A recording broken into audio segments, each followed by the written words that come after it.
시청자 여러분 안녕하세요. 별별 이야기의 차현주입니다. 누구나 한 번쯤 꿈꿔보지만 지금까지 그 꿈을 이룬 사람은 극소수인 꿈이 있습니다. 바로 우주 여행인데요. 나사는 달을 넘어 2030년대 화성 유인 탐사를 계획하고 있기도 하죠. 그런데 이런 우주 여행에는 여러 가지 위험이 따른다고 합니다. 어떤 위험일까요? 자세한 소식 오늘의 별별 뉴스에서 확인해 보시죠. 우주 방사선이 우주 비행사들의 뇌를 손상시켜 판단력과 기억력을 떨어뜨릴 수 있다는 연구 결과가 나왔습니다. 우주 비행사들이 비행 동안 접하게 되는 고에너지의 입자에 6주 동안 노출된 쥐들은 정상적인 호기심을 보이지 않았고 활동력이 떨어졌으며 쉽게 혼란스러워했습니다. 이런 인지기능 변화가 우주 비행 동안 나타날 수 있으며 비행에 영향을 끼치는 실질적인 문제가 될 수 있는 만큼 장기간 우주 비행 동안 우주 방사선이 사람에게 미치는 영향에 대한 꾸준한 연구가 필요할 것으로 보입니다. 막연히 꿈만 꿔오던 우주 여행, 그 기술이 점점 실현되고 있습니다. 우주인이 아닌 일반인들의 우주 여행 계획도 세워지고 있는데요.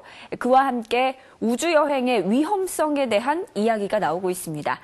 그럼 오늘도 이태영 교수님과 함께 이에 대한 자세한 이야기 들어보겠습니다. 교수님 안녕하세요. 네, 안녕하십니까. 네, 우주 여행의 위험성이 있다고요. 네, 그러니까 인간이 지구를 벗어나면 다 위험하죠. 네. 환경이 변하니까. 그렇죠. 우주 공간 자체가 뭐 공기도 없고 중력도 없고 그뿐만이 아니라 태양은 거대한 수소폭탄입니다. 태양에서부터 엄청난 방사선들이 날아오고 있죠. 네. 뿐만 아니라 태양의 반대편에서도 태양 쪽이 아닌 쪽에서도 많은 이 우주 방사선들이 날아오고 있어요. 그래서 이런 것들이 우리 몸에 굉장히 안 좋은 영향을 줄 수 있고 이번에 연구 결과가 바로 그겁니다. 그래서 쥐들한테 우주에서 받을 수 있는 그런 방사선에 노출시켰더니만 네. 기억력이라든가 여러 가지 행동에 이상을 보이더라. 그래서 우리가 짧은 우주정거장 같은 경우는 뭐 긴 세월이 아닌데 화성 같은 데 가려면 최소한 6달 이상을 비행기를 우주선을 타고 있어야 되고 네. 또 현지에 내려서도 그렇고 이런 식의 오랜 시간 동안에 우주 환경에 노출됐을 경우에 우리 몸이 우주 방사선에 노출돼가지고 안 좋은 영향들을 많이 받을 수 있다. 이런 연구 결과거든요. 네, 그럼 일단 우주 방사선이 정확히 어떤 네. 건지 알아야 될 것 같아요. 일단 방사선이라고 하는 것은 방사능 물질에서 나오는 그런 그러니까 전자기파나 아니면 그 고에너지 입자들입니다. 네. 그런데 이제 태양 같은 경우에는 당연히 이제 거대한 수소폭탄이니까 그러니까 태양 방사선이 나오겠죠. 네. 근데 태양의 반대편 쪽, 그러니까 태양 쪽이 아닌 쪽에서도 우주 방사선들이 들어오는 거예요. 뭐냐면 우리 은하계에 있는 별들이 폭발할 때라든가, 네. 아니면 블랙홀이 만들어질 때라든가 이런 급격한 에너지의 변화가 있을 때 거기에서 이 우주 방사선들이 날라옵니다. 그래서 이 우주 방사선들을 태양 방사선하고 구별해서 반대쪽에서 오는 먼 깊은 우주에서 오는 방사선이다 해가지고 우주 방사선 이런 말을 쓰거든요. 근데 기본적으로 이제 우주 방사선에는 일단 태양 방사선 마찬가지지만 입자로 된 것이 있고 이제 감마선과 같은 강한 빛이 있어요. 근데 우리가 입자가 굉장히 무섭다고 생각이 되지만 사실은 입자는 막기가 오히려 쉬워요. 알파 입자는 그 양성자나 아니면 원자 핵이거든요. 네. 이런 큰 입자들은 사실은 쉽게 막을 수 있습니다. 신문지만으로도 막힐 수가 있거든요. 우주선 안에 타고 있기 때문에 이런 알파 입자에 대한 노출은 거의 없어요. 네, 그럼 뭐가 위험한 건가요? 그러니까 베타 입자가 전자인데 전자도 사실은 뭐 알루미늄 정도는 막을 수가 있거든요. 근데 정말 무서운 건 뭐냐 하면 그런 걸 뚫고 들어오는 거. 네. 감마선 같은 거거든요. 이 감마선 같은 강한 전자기 파동은 보통 뭐 웬만한 거 다 뚫고 들어오거든요. 이걸 막으려면 납이라든가 네. 콘크리트 같은 걸로 막아야 돼요. 근데 우주선은 납이라든가 콘크리트 만들면 어떻게 되겠어요? 엄청 무겁겠죠. 그렇겠죠. 그렇게 만들기 힘들죠. 그래서 사실은 입자보다는 이런 강한 빛들, 감마선 같은 빛들이 더 무서운 거거든요. 이런 우주 방사선에 노출되면은 당연히 여러 가지 뇌에도 이상을 줄 것이고. 예. 그런데 이런 상태에서 화성에 도착했을 때 뭐 의사가 따로 있는 것도 아니잖아요. 그러니까요. 네, 정말 그래서 걱정이 되는데 그럼 국제우주정거장에 있는 우주인들이나 달에 다녀왔던 아폴로 우주인들 있잖아요. 네네. 그분들의 건강에는 문제가 없는 건가요? 사실 뭐 보통 국제우주정거장, ISS, 국제우주정거장 같은 경우에는 한 6개월 정도 갔다 옵니다. 네. 그리고 달에도 갔다 오는 것도 뭐 오랫동안 갔다 오는 것이 아니기 때문에 그 정도에는 뭐 큰 영향은 없는 것 같아요. 우리가 이제 큐리오시티가 화성 가는 동안에 체크를 해봤더니 네. 한 5, 6일에 한 번 정도 이 X선 촬영하는 거 정도의 방사선 노출이라고 해요. 그러니까 기본적으로 뭐 몇 달 정도 가 있는 거는 큰 문제가 없을 것 같은데, 물론 이제 더 멀리 나갔을 때, 그래도 국제우주연구원장 같은 경우에는 지구 자기장 안속에 있거든요. 네. 그래서 약간의 보호를 받고 있는 거예요. 그래서 이런 보호가 없는 화성 가는 길에는 더 노출이 심하거든요. 그럴 경우에는 쉽지 않을 거다. 네. 그래서 이 화성에 간다는 거, 사실 지구 이외의 우주 환경에 노출된다는 거 상당히 많은 변수가 있습니다. 예. 그래서 실험도 해야 되겠고, 화성에 가서 거기서 뭐 도움을 짓고 뭐 땅을 파고 산다는 거는 오히려 덜 위험한데, 네. 가는 과정, 쉽지 않은 과정일 것 같습니다. 그러네요. 네, 알파와 베타선은 그래도 막을 수 있는 방법이라도 있는데 감마선은 막기마저 쉽지 않다라고 말을 해주셨는데요. 이젠 세계 여행이 아니라 우주 여행 시대가 도래한 이 시점에서 우주를 어떻게 갈 수 있느냐만 연구하는 게 아니라 우주 방사선을 얼마나 효과적으로 잘 차단할 수 있는지도 함께 연구해야 할 부분인 것 같습니다. 허블 망원경이 20년 전 촬영한 이래 가장 유명한 우주 사진 중 하나가 된 창조의 기둥이 서서히 사라지고 있는 것으로 드러났습니다. 유럽 남방 천문대 과학자들이 칠레에 있는 초거대 망원경으로 관측한 결과 성단의 밝은 별들로부터 강력한 에너지가 방출되며 그 에너지가 시간의 경과에 따라 성간 먼지로 만들어진 창조의 기둥을 갉아먹고 있다고 밝혔습니다. 현재 속도대로라면 300만 년 후에는 창조의 기둥이 사라질 것으로 예측됩니다. 얼마 전 허블 우주 망원경이 발사 25주년을 맞았죠. 허블은 그동안 많은 우주 사진을 찍어서 지상으로 보내왔는데요. 그중에서 창조의 기둥은 허블의 가장 유명한 작품입니다. 그런데 이 창조의 기둥이 사라질 거라고 합니다. 교수님, 이게 사라진다니 어떤 이야기인가요? 사실 우주의 기본 진리 중에 하나가 뭐냐면 영원한 건 없다는 거예요. 별도 태어났으면 결국은 사라집니다. 네. 그러니까 이 허블이 찍은 사진 중에 가장 멋있는 사진 중에 하나가 바로 이 창조의 기둥입니다. 그렇죠. 지구에서 한 6,500광년 떨어져 있는 그 뱀자리라고 하는 별자리 중에 가스가 모여있는 성운 속에서 별이 태어나는 거예요. 별이 태어나면서 밝게 빛나는 모습이 마치 창조하는 한 장면 같다. 네. 그래가지고 그 옆에 있는 가스 덩어리가 합쳐서 창조의 기둥이다라고 이제 불렀는데요. 이게 20년 가까이 지나면서 계속 관측을 해보니까 그 가스들이 조금씩 줄어들고 있는 것 같다. 네. 그러니까 별이 만들어지면 별에서 나오는 강한 이 태양 같은 경우 태양풍이 있잖아요. 별에서 나오는 이런 이 바람들을 항성풍이라고 하거든요. 그러니까 별도 역시 거대한 수소폭탄입니다. 거기서 엄청난 물질들이 바깥으로 이제 밀려 나오거든요. 네. 그런 항성풍에 의해서 이런 가스들이 밀려나는 거죠. 그래서 요즘 찍은 그 이 창조의 기둥 사진들을 다른 말로 해서 파멸의 기둥이다. 라고도 얘기하거든요. 네. 왜냐하면 점점 줄어들고 있는 모습이. 네. 근데 여기서 우리가 일반인들이 보기에 와 줄어들었다. 이거 못 느껴요. 그럼 굉장히 미세한 변화일 텐데 그걸 그렇죠. 어떻게 포착하나요? 사진을 찍어보니까 거기서 사진들이 조금씩 줄어드는 게 보이는 거죠. 그래서 결국은 그 일반 사진이 아니라 적외선 사진이거든요. 이번 연구 결과 같은 경우에는 그 칠레 아타카마 사막에 있는 그 VLT, 그 베리 라지 텔레스코프, 그 8.2m짜리 4대 망원경으로 이제 연합해가지고 적외선 사진을 찍은 거거든요. 네. 찍어보니까 조금 줄어들더라. 그리고 허블 우주 망원경으로 찍은 사진도 1995년하고 작년 찍은 사진들이 좀 차이가 있더라. 네. 그런 것들을 세밀하게 연구해 보니까 이 안에서 만들어진 별에서 나오는 그런 항성풍이라고 하는 어떤 입자의 흐름 때문에 가스들이 조금씩 줄어들고 있다. 네. 그런 이야기거든요. 그렇군요. 근데 뭐 300만 년 후에 그걸 확인할 사람이 없겠죠. 네. 그런데 창조의 기둥이라는 게 사실 굉장히 유명하잖아요. 네네. 왜 이렇게 유명해진 건가요? 일단 사진이 멋있잖아요. 기본적으로 허블 우주 망원경이 이제 올라가서 본격적으로 활동을 하면서 네. 90년대 초반부터 이제 본격적으로 사진을 찍기 시작했는데 그 이전에 이 창조의 기둥으로 있었던 이것이 독수리 성운이라고 불렀어요. 그 성운의 미묘한 사진이 굉장히 뚜렷하게 그리고 아주 천연색으로 그래서 파란색의 빛깔들은 이게 산소가 내는 빛깔들인데 거기에다가 질소라든가 그 수소가 내는 초록색 빛서부터 황이 내는 오렌지색 빛부터 아주 컬러풀한 사진들이 정말 뭔가 천지창조 같은 그런 너무 뚜렷한 사진이 찍히니까 와 정말 그 전에 그런 사진을 못 봤던 사람들이 굉장히 놀랐던 거죠. 그래서 그렇군요. 별 탄생 지역을 가장 그 확실하게 아주 그냥 세밀하게 보여준 그런 초창기의 사진이 있기 때문에 굉장히 유명해진 것 같습니다. 네, 그렇게 아름다웠던 창조의 기둥도 300만 년 뒤에는 파멸의 기둥이 될 수도 있다니 우주에는 정말 영원한 건 없는 것 같네요. 별별 뉴스에서 다음 시간에 전해드릴 새로운 소식도 기대해 주세요. 태양계의 8개 행성 중에 태양을 가장 가깝게 돌고 있는 행성인 수성. 지난 4월 30일 7년을 날아가 4년간의 탐사를 마친 수성 탐사선이 오랜 임무 끝에 수성의 품으로 안기며 생을 마감했습니다. 바로 메신저호입니다.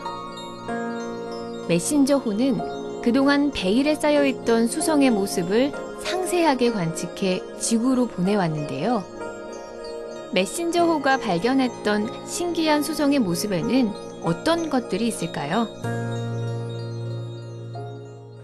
애초 1년이 목표였던 메신저호가 무려 11년간의 오랜 임무를 끝내고 수성의 품으로 안겼습니다. 수성의 품으로 안겼다는 게 어떤 의미인지 정확히 설명해 주시죠. 그러니까 수성과 충돌해서 영원히 사라졌다. 네. 그런 얘기거든요. 2011년에 수성에 도착해가지고 수성에 정밀한 사진 촬영을 했어요. 네. 수성은 그동안에 이제 1973년도에 메리너 10호라고 하는 것이 가가지고 사진 촬영을 했는데 다 찍지를 못했어요. 그래서 과거에 수성에 대한 정밀한 사진이 일부 부족한 부분들이 있었거든요. 네. 그걸 이번에 그 메신저호가 가가지고 다 찍은 거거든요. 그래서 완벽한 수성 사진을 이번에 만들어냈거든요. 근데 이제 원래는 1년 목표로 2012년 정도에는 임무가 끝날 줄 알았습니다. 네, 그런데 근데 이제 어떻게 이렇게 오랫동안 할 수 있었나요? 충분히 이제 태양 전지가 충분히 충전이 되고 활동들이 원활하게 이루어졌기 때문에 4년 동안 활동을 한 거죠. 근데 이제 점점 이제 위치가 바뀌고 또 태양에서 오는 압력이라든가 또 태양의 중력이라든가 여러 가지 효과 때문에 이것이 잘못되다가는 예상치 못한 곳으로 날아갈 수도 있고 네. 그래서 더 이상 통제를 잃기 전에 그냥 이제는 끝내자 해가지고 수성과 충돌을 결정을 한 거예요. 네, 그럼 메신저호가 11년 동안 연구해온 그 성과들도 엄청날 것 같은데 그동안 연구해온 성과들은 어떤 게 있었나요? 네, 사실 메신저가 그 수성까지 가는데 7년이 걸린 거예요. 7년은 가는 동안 걸린 거고 네. 실제로 수성에서 활동한 기간은 딱 4년입니다. 네. 4년 동안 하는 것 중에 가장 큰 그 연구 결과는 네. 수성에서 얼음을 발견한 거예요. 수성은 태양이 제일 가까이 있다 보니까 대기도 없죠. 그러니까요. 그리고 태양이 비치는 쪽은 온도가 400도 이상 올라가는 굉장히 뜨겁습니다.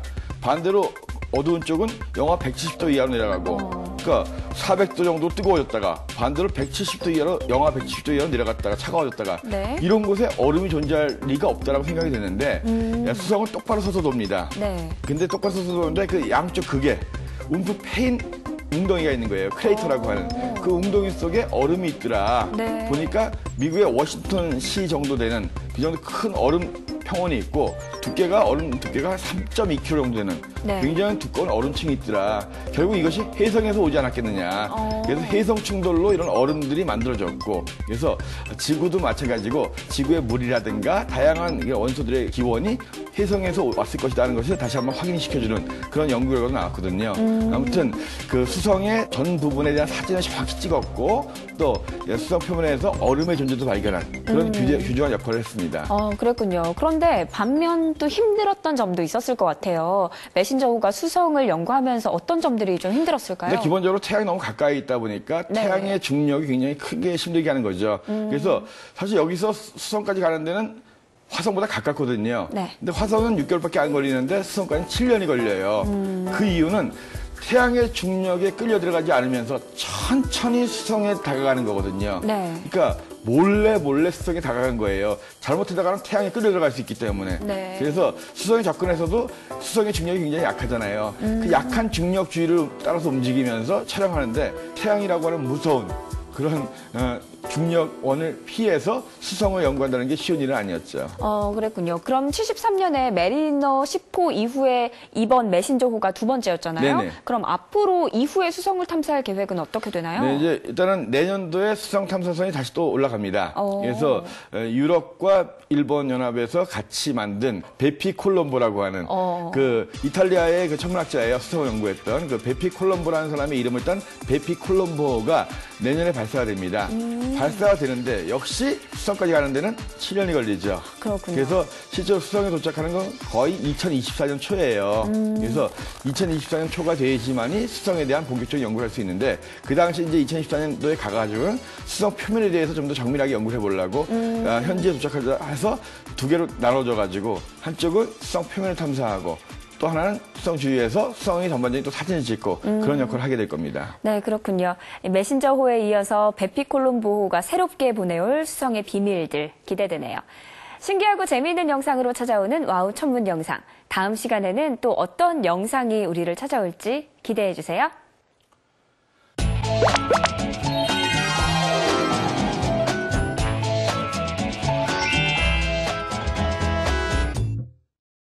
한 주 동안 하늘에서는 어떤 일들이 벌어질까요? 반짝반짝 천문 현상을 보시면 알 수가 있습니다.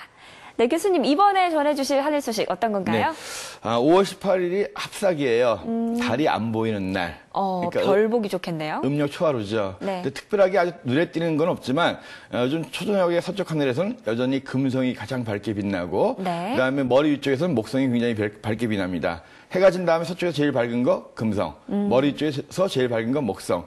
그 사이에 이 합삭일 때 한번 여러분들이 인공위성을 한번 찾아보세요. 인공위성 평소에 보신 적 별로 없으실 거예요. 그러니까요. 많은 분들이 하늘에 떠 있는 것 중에 상당 부분은 인공위성이다라고 생각하시는 분도 계실 텐데요. 인공위성은 지구 주위를 돌기 때문에 정지해 있을 수가 없습니다. 네. 시 점으로 보이는 것 중에서 인공위성들은 움직입니다. 네. 근데 비행기는 깜빡깜빡거리지만 인공위성은 빛이 변하지가 않아요. 별과 같은 빛이 쭉 움직이다가 서서히 사라집니다.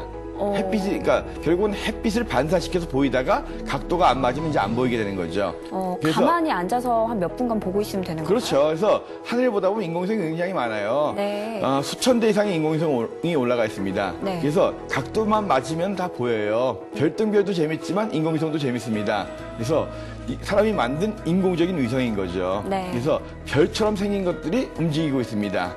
그것이 바로 인공위성이거든요. 물론 빨리 움직이면 빨리 움직일수록 더 가깝다는 얘기죠. 그렇군요. 그렇죠. 그래서 제일 가까이 있는 것이 이제 그 국제우주연구장이에요. 네. 크기도 제일 크고. 그래서 국제우주연구장이 보일 때는 거의 금성만큼 밝게 보입니다. 그런 것들이 쫙 움직여가는 거예요. 네. 그래서 하늘에서 점처럼 보이는 것이 움직인다. 그것을 인공위성이라는 거. 달이 없는 이 합삭밤에 한번 찾아보시기 바랍니다. 네, 그렇군요. 이번 주간은 달빛이 거의 없는 주간입니다. 하늘을 보면서 움직이는 인공위성 찾아보는 것도 좋을 것 같네요.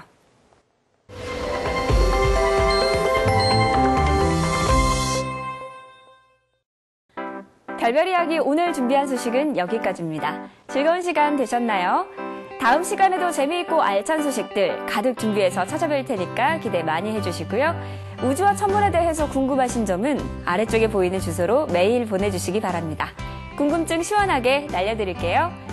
별별 이야기를 다시 보고 싶으신 분들은 YTN웨더 홈페이지와 애플리케이션에서 찾아주시기 바랍니다. 시청해주신 여러분 고맙습니다.